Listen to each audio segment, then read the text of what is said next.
say you have $2,500 to spend on camera gear, I got you covered.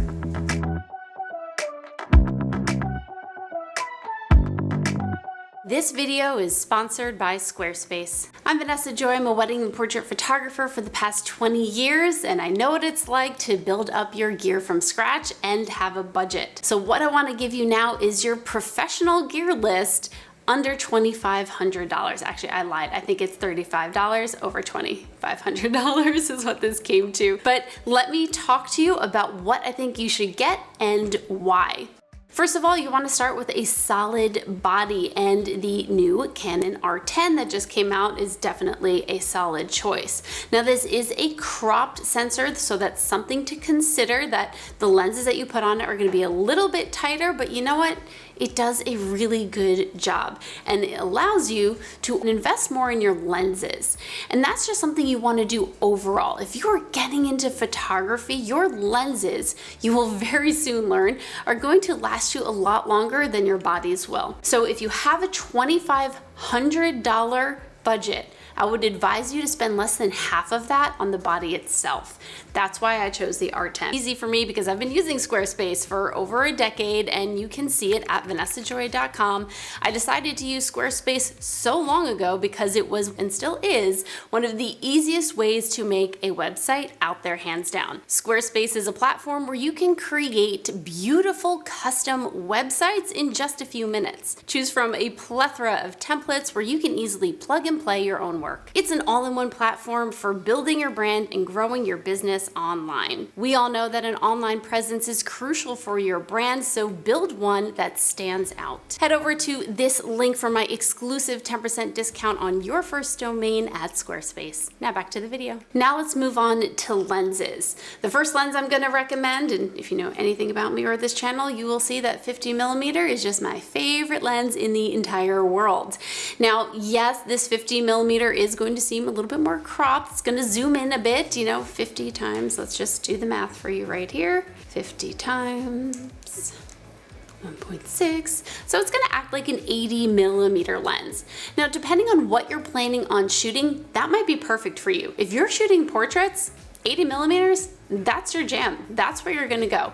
Now, if you're shooting events, I actually would change this, and I would recommend that you go with the 35. There is an RF 35 f1.8 lens that's going to act more like a traditional 50mm lens. So if you are shooting events, I think you should have something a little bit wider, but actually I think you should be spending more on your gear if you're shooting events, so we'll get to that in another video. The problem with going with the 35mm lens, it's gonna cost a bit more. Next up, a lens that you actually will have a harder time finding, but you know what? This is where I want to start talking about something that most people don't talk about when they make these budget videos and how to get this gear for under however many dollars.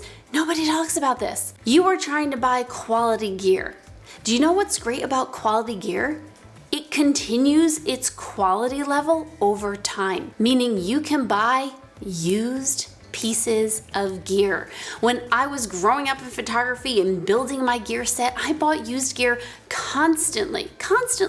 But when you buy used quality gear, you really don't have to worry about it pooing out on you. This EF 135mm lens by Canon is hard to come by, but it also means you're gonna find it used most likely, and the price is probably gonna land you around $600, at least from what I found. But the beauty of getting it used, aside from it being just great gear, is how much less it's gonna cost. Now, this is an EF mount lens, so you are going to have to put this adapter on that I have on top that lets it convert to a mirrorless camera.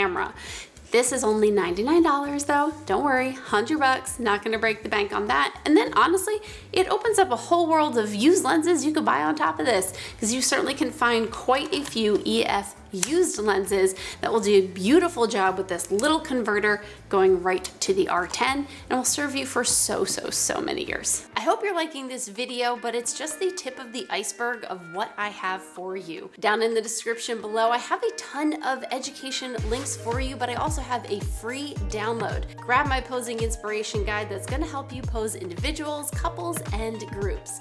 Carry it along with you on your phone for your next shoot, or just scroll through for some quick inspiration. Anyway, back to the video. Now finally, I didn't want to talk about professional photography gear, which is really what this is, without talking about light. Now you guys are looking at this and you're like, oh Vanessa, that's a Profoto, and yes it is, but you know what? You can get this used as well. Brand new Profoto lights are absolutely expensive because, well, a lot of reasons, and we're just not gonna go there. You guys can go there in the chat, or perhaps tell me why Godox is better, but everybody knows if you're looking at two things, one's $100 and one's $1,000, there's a darn good reason, other than the brand name, that one costs $1,000. Call it convenience, quality, customer service, pick something. Anyway, end rant. So this A1 you can grab for, what'd I find it for? Oh, $680. So you can grab this for about $679 from the sources that I found online, and it's a perfectly good light. If you have a little extra money and you want to go to a strobe, try finding one of the Profoto B2s. That is a fantastic strobe. Again, super high quality, so buying it used won't be a problem, and it'll last you a bazillion years. Altogether, all of this gear will run you $2,535, which is not a bad investment for such quality gear. I mean, between the lenses and the light, they're gonna last you tons and tons of years, and you can always upgrade the body when you're ready to. I've also chosen really fast lenses for you so you can work well in low light, which I think is pretty crucial to having professional gear that does so. I do tend to like fixed lenses better, and again, just depending on what you're shooting, you might want to vary this a little bit, and there are lots of different options for you to do so. But if you're shooting portraits, which a lot of my viewers are, this is what I would go for right here. Thanks so much for watching. Hit like, subscribe, ring the bell. I'll see you next time.